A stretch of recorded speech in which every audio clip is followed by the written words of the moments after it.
Hello दोस्तों, कहानी की इस नई सीरीज में हम लेकर आए हैं आपके लिए एक और नई कहानी। आज की कहानी का नाम है मेरी शादी हो गई गलती से। ये कहानी का भाग 1 है। ये एक सच्ची प्रेम कहानी है। कहानी को पूरा सुनिए। तो चलिए शुरू करते हैं। रात का समय था, हर तरफ अंधेरा ही अंधेरा था। रौनक अपनी कार से दिल्ली की तरफ जा रहा था। वह एक गांव से गुजर रहा था। वहीं उस सड़क पर एक भगवान श्री कृष्ण का मंदिर था। रौनक भगवान श्री कृष्ण की पूजा करता था, इसलिए उसने उस मंदिर के दर्शन करने के बारे में सोचा। रौनक ने अपनी गाड़ी रोकी और गाड़ी से उतरकर मंदिर की तरफ जाने लगा। रौनक एक गोरे रंग का लड़का था जो काफ़ी अमीर था। रौनक देखने में काफ़ी अच्छा था, इसी कारण से काफ़ी लड़कियां उसे पसंद करती थी। रौनक करीब 32 वर्ष का था। रौनक मंदिर की तरफ जा ही रहा था, तभी उसे एक लड़की के चिल्लाने की आवाज़ सुनाई दी। लड़की की आवाज़ थी, प्लीज़ हेल्प, प्लीज़ हेल्प। रौनक ने पीछे मुड़कर देखा, पर उसे कोई नहीं दिखाई दिया। उसने अपने आसपास नज़र घुमाई, फिर भी उसे कोई नहीं दिखाई दिया। रौनक को लगा शायद थकान की वजह से उसे आवाज़ें सुनाई दे रही थी और शायद यह उसकी कोई गलत फहमी है। रौनक ने फिर से मंदिर की तरफ बढ़ना शुरू किया, परंतु फिर उसे लड़की की आवाज़ सुनाई दी। उस लड़की की आवाज़ में दर्द और डर की भावना भरी हुई थी। अब रौनक को यकीन हो गया कि सच में किसी को मदद की ज़रूरत है, इसलिए उसने हर तरफ उस लड़की को ढूंढना शुरू कर दिया। उसने अपने फ़ोन की टॉर्च ऑन की, जिससे उसे सब कुछ साफ साफ दिखाई दे। मंदिर के आसपास सिर्फ जंगल ही जंगल था, इसलिए उसे उस लड़की को ढूंढने में थोड़ी सी तकलीफ़ हो रही थी, परंतु उस लड़की की आवाज़ अभी भी आ रही थी, इसलिए उसने उस लड़की की आवाज़ का पीछा करने के बारे में सोचा। जैसे ही वो थोड़ा आगे बढ़ा, उसने देखा 4 आदमी एक औरत के साथ ज़बरदस्ती और बदतमीजी करने की कोशिश कर रहे हैं। वह करीब 30 साल की थी। एक आदमी उस औरत का हाथ पकड़ा हुआ था और दूसरा आदमी उसका मुंह बंद करने की कोशिश कर रहा था, और बाकी के 2 आदमी उसे काफ़ी गंदी नज़र से देख रहे थे। रौनक बिना समय बर्बाद किए उसके पास पहुंच गया। रौनक चिल्लाया, क्या हो रहा है ये सब? दिख नहीं रहा? जा यहाँ से, अपना काम कर। Leave her. अपनी यह अंग्रेजी कहीं और फेंकना। मैंने बोला छोड़ो इसे, और नहीं छोड़ा तो क्या कर लेगा? रौनक ने बिना सोचे समझे उसे एक लात मारी और वह आदमी गिर गया। तू अपने आप को ज़्यादा हीरो समझता है? चुपचाप चले जा यहाँ से, वरना क्या? वरना किसी को अपना मुंह दिखाने लायक नहीं रहोगे। दूसरा आदमी, ओहो, डायलॉग बोले जा रहा है। देख, हम यहाँ से बिना इस लड़की के नहीं जाएंगे रौनक, और मैं तुम्हें इसे कहीं और लेकर जाने नहीं दूंगा। उस औरत ने रौनक की तरफ एक उम्मीद भरी नज़रों से देखा। अरे तो आ जा, तू भी मज़े ले ले, सारे भाई साथ मिलकर मज़े लेंगे। रौनक ने बिना समय बर्बाद किए उस आदमी को एक थप्पड़ लगा दिया। बाकी के दो आदमी रौनक की तरफ बढ़ने लगे, परंतु पहले आदमी ने उन्हें रोक दिया। पहला आदमी, तुझे क्या लगता है तू इस लड़की को हमसे बचा ले जाएगा और इस लड़की की ज़िंदगी फिर से पहले जैसी हो जाएगी? रौनक, क्या मतलब है तुम्हारा? पहला आदमी, यह एक गांव है। यहाँ लड़की को ऐसी हालत में देखा तो गांव वाले इसकी जान ले लेंगे, और अगर तू इसे घर छोड़ने गया तो वह यही समझेंगे कि तू और यह। रौनक, चुप करो।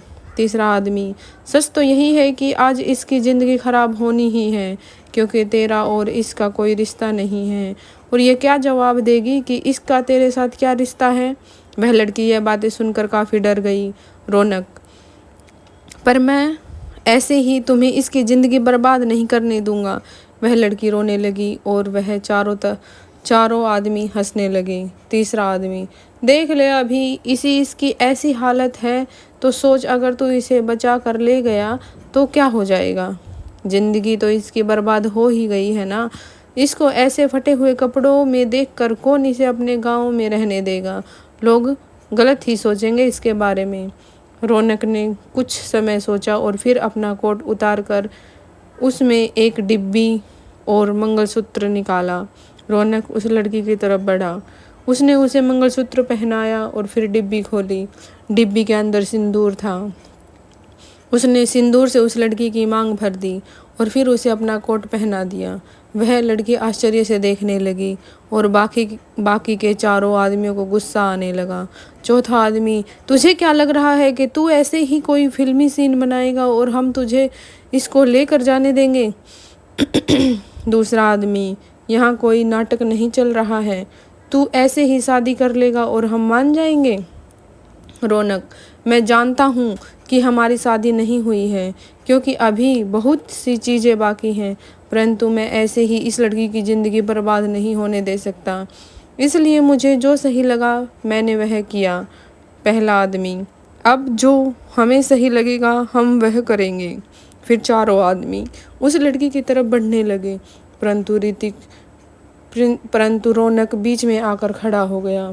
रौनक, अब एक कदम और आगे बढ़ाया तो याद रखना कि अच्छा नहीं होगा। मैंने उसको अपनी पत्नी मान लिया है, इसलिए अब उसकी हर एक मुश्किल मेरी मुश्किल है और उसे मुश्किल से बाहर निकालना मेरी जिम्मेदारी है।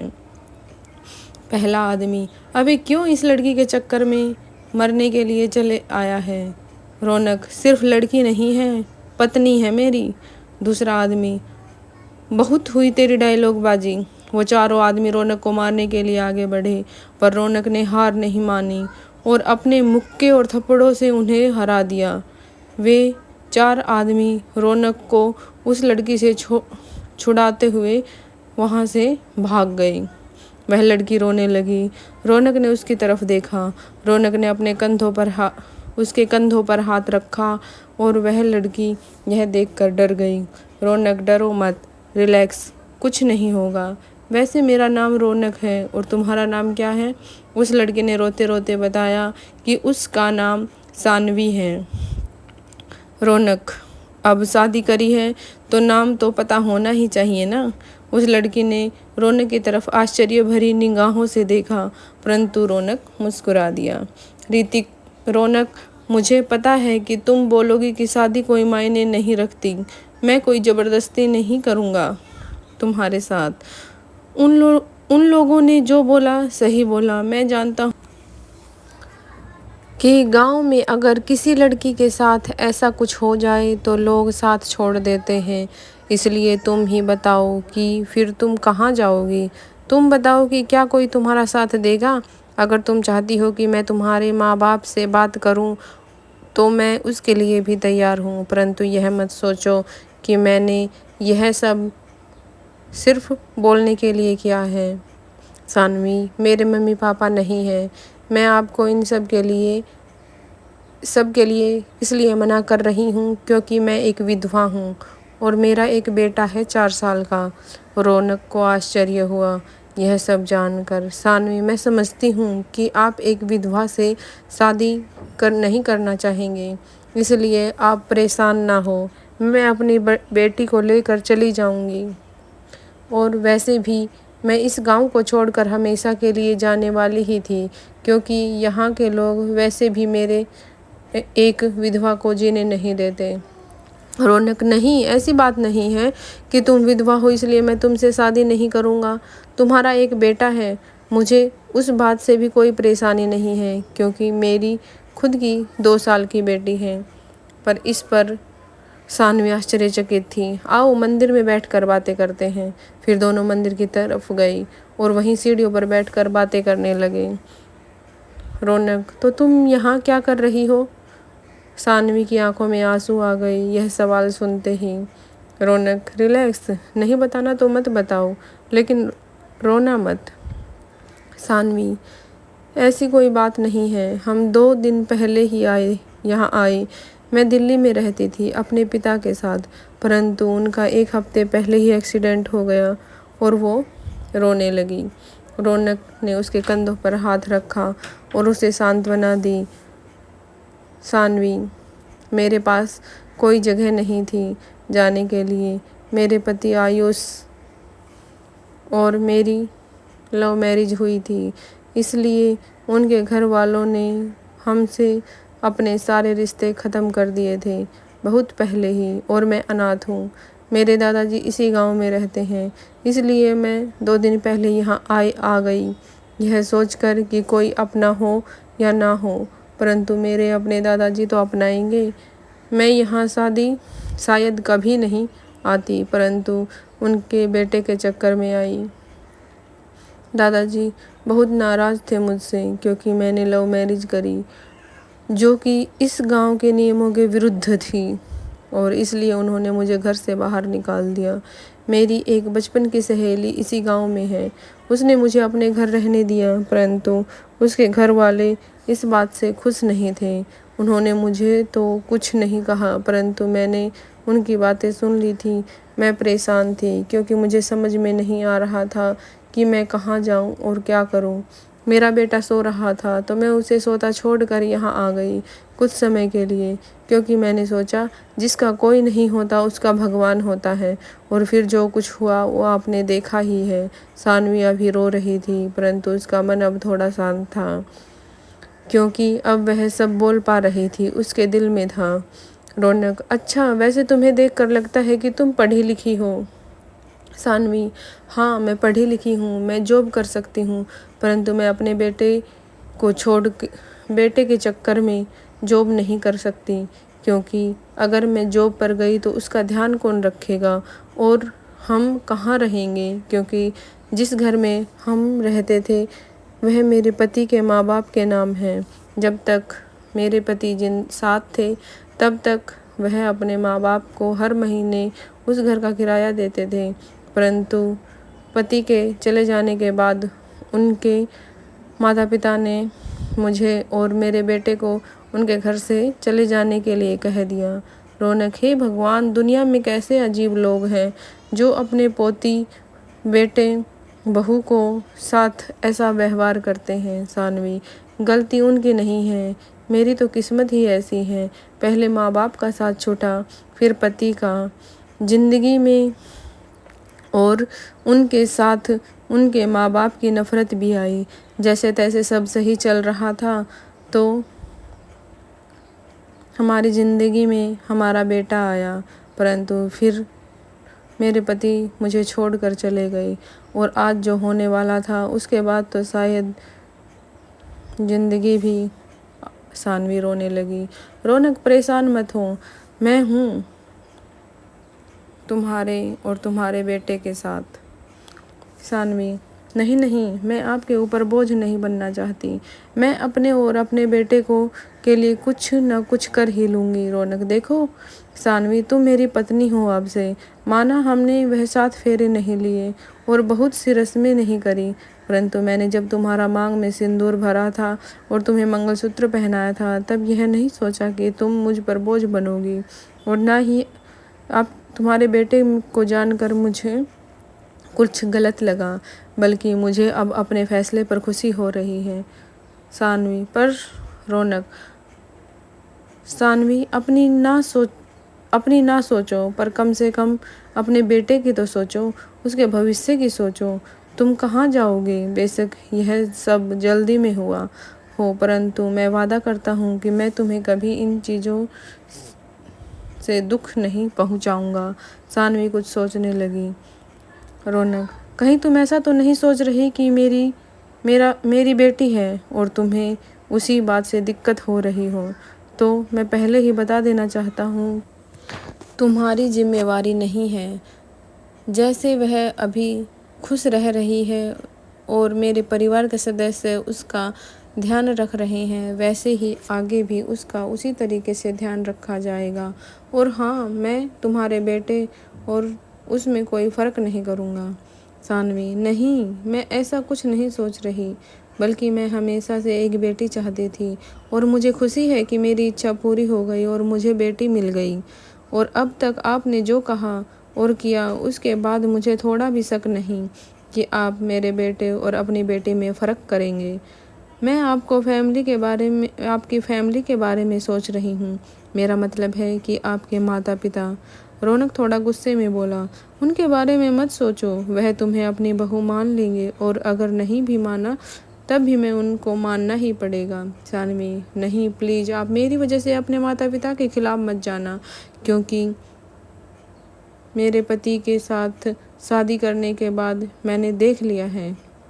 रौनक, पल्लवी, सानवी, किसने बोला है कि मैं तुम्हारी वजह से उनके खिलाफ जा रहा हूँ?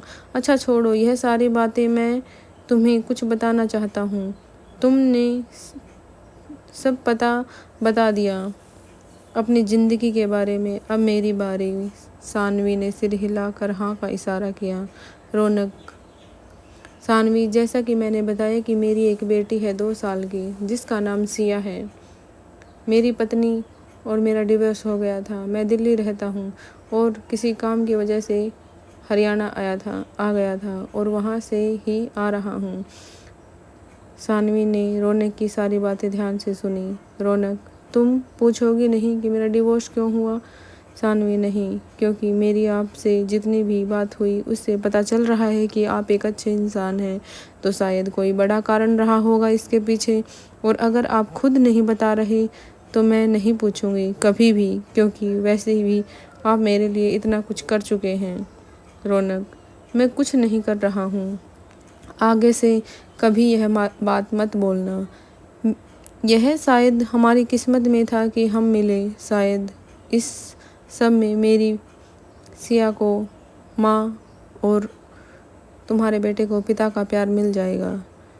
सानवी यह सुनकर मुस्कुराई। सानवी, हाँ, मैं पूरी कोशिश करूँगी सिया की अच्छी माँ बनने की। आज से मेरे 2 बच्चे हैं, एक सिया और एक मेरा बेटा। रौनक, चलो अब हम तुम्हारी सहेली के घर चलते हैं, वहाँ से तुम्हारा सामान लेते हैं जिससे हम दिल्ली के लिए निकल सकें। और हाँ, मुझे अपने बेटे से भी ज़रूर मिलवाना। सानवी मुस्कुराई।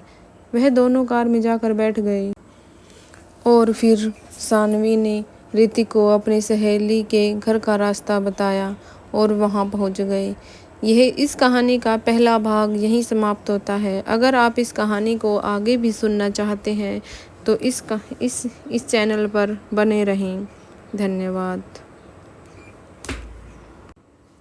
आप हमारे चैनल को लाइक करें, सब्सक्राइब करें, ताकि आपको सभी कहानियों के नोटिफिकेशन सबसे पहले मिलते रहें।